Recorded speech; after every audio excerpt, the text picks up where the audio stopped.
Le labyrinthe de Falcon. Une leçon pour éviter la guerre mondiale. La situation internationale est de plus en plus tendue.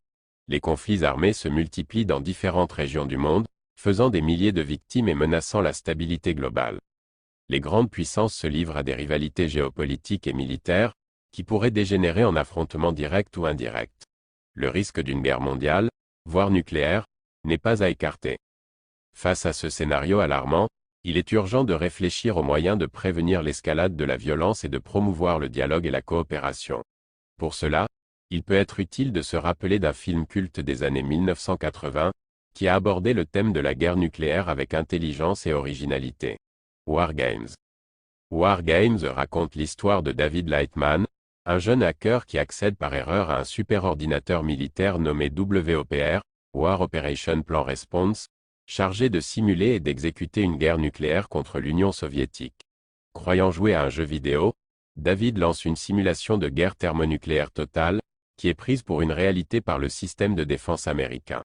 S'ensuit une fausse alerte qui menace de déclencher la Troisième Guerre mondiale. Pour arrêter le processus, David doit retrouver le créateur du WOPR, le professeur Stephen Falcon, un chercheur en intelligence artificielle qui a abandonné son projet après la mort de son fils Joshua. Falcon a conçu le WOPR comme un enfant qui apprend de ses expériences, et lui a donné le nom de son fils comme mot de passe.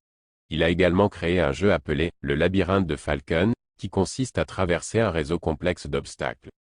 Le labyrinthe de Falcon est une métaphore du dilemme auquel sont confrontés les humains face à la guerre nucléaire tandis que la complexité des alliances croisées génère des dissensions quant aux intérêts individuels insolubles en apparence. Il n'existe pas de solution gagnante, car toute action entraîne des conséquences imprévisibles et potentiellement catastrophiques. Le seul moyen d'éviter le pire est de ne pas jouer. C'est ce que comprend le WOPR après avoir testé toutes les combinaisons possibles dans sa simulation. Il conclut que la seule façon de gagner est de ne pas jouer, et annule le compte à rebours qui aurait lancé les missiles. Il propose ensuite à David de jouer à un jeu plus pacifique. Le tic-tac-toe. War Games nous offre ainsi une leçon de sagesse et de responsabilité. Il nous invite à prendre conscience des dangers d'une logique guerrière, qui peut nous conduire à l'autodestruction. Il nous suggère aussi que la meilleure façon de résoudre les conflits est de chercher des alternatives non violentes, basées sur le respect mutuel et la coopération.